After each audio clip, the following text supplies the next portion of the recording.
नमस्कार, स्वागत है आपका आर्य न्यूज में। मैं हूं आपके साथ सुमन पाल। खबरों की शुरुआत करते हैं। आपको बता दें कि जापान की राजधानी टोक्यो में भूकंप के तेज झटके जो हैं वो महसूस किए गए हैं।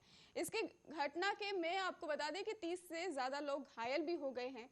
झटका इतना तेज था कि लोग डर के मारे घरों से बाहर निकलकर सड़कों पर आ गए।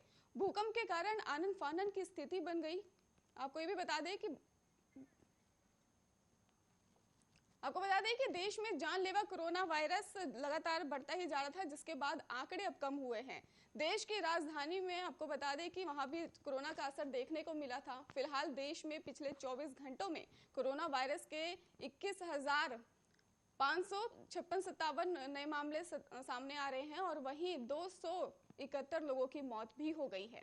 आपको ये भी बता दें कि कल देश में 22,431 मामले दर्ज हुए थे। वहीं केंद्रीय स्वास्थ्य मंत्रालय ने बताया कि देश में कल कोरोना वायरस वैक्सीन की 50,17,763 जो मामले हैं वो लगे हुए थे, डोज लगाई गई थी और वैक्सीन की डोज का आंकड़ा बढ़कर अब 93,17,17,191 हो गया है। वहीं आईसीएमआर ने यह भी बताया कि भारत में कल कोरोना वायरस के लिए 13,85,706 सैंपल के टेस्ट किए गए, जिसके बाद कल तक कुल 58,43,190 सैंपल टेस्ट हुए हैं। आपको ये भी बता दें कि देश की सभी राज्यों की तुलना में दक्षिण राज्य केरल में कोरोना के सबसे ज्यादा मामले सामने आए हैं। केरल में पिछले 24 घंटे में कोरोना वायरस के 12,288 नए मामले सामने आए। वहीं 141 लोगों की मौत भी हो गई, जिसके बाद राज्य में मरने वालों लोगों की संख्या 25,952 हो गई। राज्य में अब कोरोना के सक्रिय मामले की संख्या 1,18,744 है, जबकि 46,000, 18,000 और 408 लोग अब ठीक भी बताए जा रहे हैं।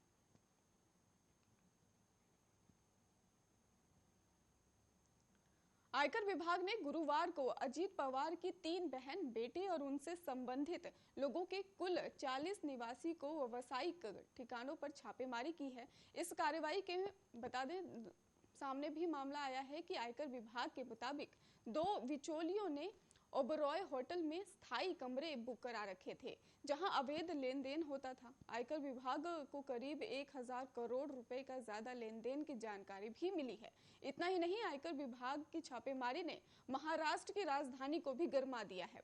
अजीत पवार से जुड़े ठिकानों पर हुई कार्रवाई को एनसीपी प्रमुख शरद पवार ने बदले की भावना का करार भी दिया है और इसे सत्ता का दुरुपयोग भी बताया है। आपको बता दें कि गुरुवार को जब आयकर विभाग के महाराष्ट्र के कई शहरों में ताबड़तोड़ कार्रवाई की तो चौंकाने वाली बात भी सामने आई।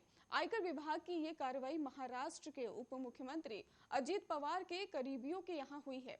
इसमें अजीत पवार की 3 बहनों के घर, उनके बेटे पार्थ पवार से संबंधित कंपनी के दफ्तर के अलावा अगर उनसे संबंधित लोगों के कुल 40 निवासी और व्यावसायिक ठिकानों पर छापेमारी की गई है।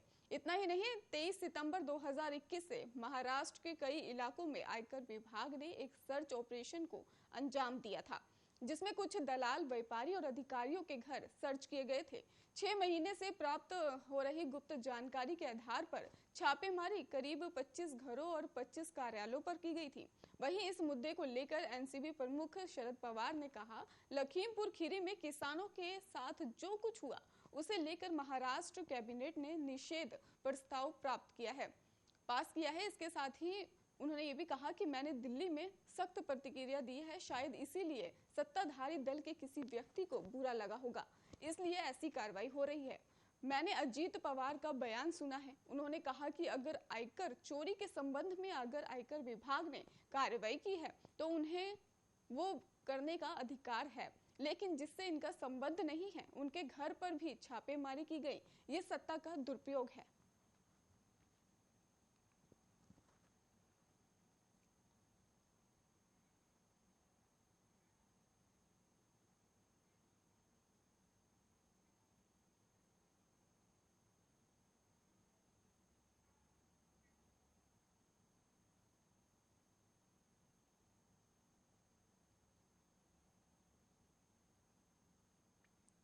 केंद्र शासित प्रदेश लद्दाख के लेह में आधी रात भूकंप का झटका महसूस किया गया है, तो वहीं नेशनल सेंटर कोर में भी भूकंप के झटके महसूस किए गए हैं। आपको बता दें कि तीव्रता कम होने की वजह से भूकंप से किसी नुकसान की जानकारी नहीं सामने आई है। इसके साथ ही किसी के भी हताहत होने की भी सूचना नहीं है।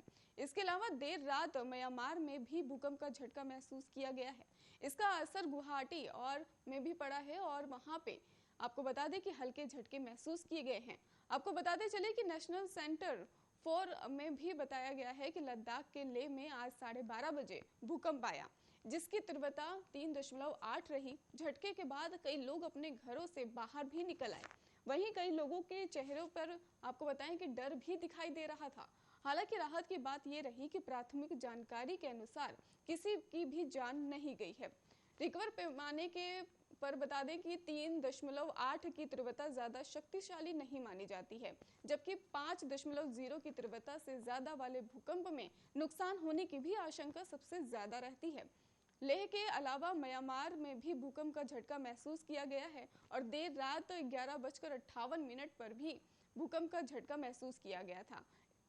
इसकी तीव्रता 5.5 आंकी गई थी और अभी इससे भी बड़े स्तर पर नुकसान होने की सूचना नहीं मिल पाई है।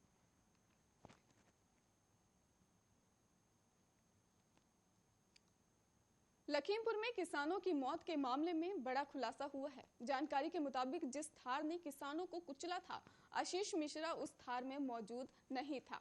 हालांकि आशीष उस काफिले में जरूर था। पुलिस सूत्रों ने ये अहम खुलासा भी किया है। जानकारी के मुताबिक आशीष मिश्रा थार के पीछे चल रहे कार में मौजूद था। आपको बता दें कि गाड़ी में आशीष अपने दोस्त अंकित दास के साथ था। हादसे के बाद भीड़ ने कार में तोड़फोड़ कर दी थी और खबर यह भी है कि आशीष और अंकित दास नेपाल भाग गए हैं। दोनों की लोकेशन नेपाल की राजधानी काठमांडू में बताई जा रही है, जबकि आशीष को पूछताछ के लिए बुलाया गया है। पूछताछ के लिए उसके घर पर नोटिस भी चिपका दिया गया था। पूछताछ के लिए आशीष को पुलिस लाइन सुबह 10 बजे बुलाया गया था। जांच कमेटी के अध्यक्ष और DIG Upendra Agarwal police line पहुंच चुके हैं। हालांकि अभी आशीष तक नहीं पहुंचा जा सका है और लखीमपुर खीरी में किसानों को कुचलने के मामले पर सुप्रीम कोर्ट में आज दूसरे दिन भी सुनवाई जारी रहेगी। आज यूपी सरकार को सुप्रीम कोर्ट में स्टेटस रिपोर्ट देगी और आपको ये भी बता दें कि कल कोर्ट ने मामले पर यूपी सरकार से स्टेटस रिपोर्ट मांगी थी। कोर्ट ने घटना का पूरा ब्यौरा मांगा है और अब तक जांच में क्या हुआ इसकी भी जानकारी मांगी गई है। सुप्रीम कोर्ट के chief justice N V. Ramana, justice Suryakant और हिमा कोहली की बेंच में मामले पर संज्ञान लेते हुए सुनवाई शुरू कर दी थी। सुनवाई की शुरुआत में चीफ जस्टिस ने कहा कि परसों उन्हें 2 वकीलों ने चिट्ठी लिखी थी, उसी पर यह संज्ञान लिया गया है।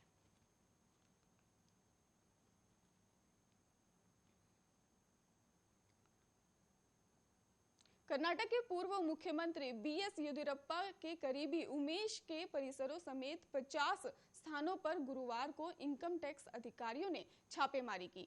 आयकर अधिकारियों ने कर्नाटक में 50 से ज्यादा स्थानों पर छापेमारी की है। येदियुरप्पा ने पुष्टि की कि उनके सहयोगी उमेश के परिसर में छापेमारी की गई है। येदियुरप्पा ने कहा, उमेश के आवास पर छापेमारी हुई है और वो मुख्यमंत्री बसवराज बोम्मई के साथ नहीं बल्कि मेरे साथ काम कर रहे थे। शुक्रवार को सच्चाई सामने आएगी और मैं प्रतिक्रिया दूंगा। आयकर अधिकारी गलत काम करने वाले व्यक्ति को कभी नहीं बख्शेंगे। उन्होंने कहा कि कभी किसी को नहीं बख्शा जाता। इसके साथ ही उन्होंने कानून के अनुसार कार्रवाई की है और छापेमारी का कारण पूछे जाने पर येदियुरप्पा ने कहा कि उन्हें इसकी जानकारी नहीं है और वो केवल वही जानते हैं जो मीडिया की रिपोर्ट में कहा जाता है। येदियुरप्पा के मुताबिक आईटी और अधिकारियों ने उमेश को शुक्रवार सुबह 11 बजे तलब किया है, जिसके बाद वो छापेमारी के पीछे की वजह जान पाएंगे। आयकर विभाग की इस कार्रवाई को उपचुनाव से पहले राजनीति से भी जोड़े जाने पर येदियुरप्पा ने साफ कह दिया है, मैं छापे को राजनीति से जोड़ना नहीं चाहता। आईटी छापे राजनीति से अलग है। आयकर छापेमारी सामान्य रूप से होती रहती है और अनावश्यक रूप से कारण खोजने की आवश्यकता नहीं है। आयकर विभाग के सूत्रों के अनुसार छापेमारी का मुख्य लक्ष्य सिंचाई विभाग के ठेकेदार थे। आयकर अधिकारी कुछ चार्ट्स अकाउंटेंट के आवासों और कार्यालयों पर भी छापेमारी की है। आपको ये भी बता दें कि बेंगलुरु, बगलकोट और बेलगावी, विजयपुर और भी कई जगह पे 50 से ज्यादा स्थानों पर छापेमारी की गई है।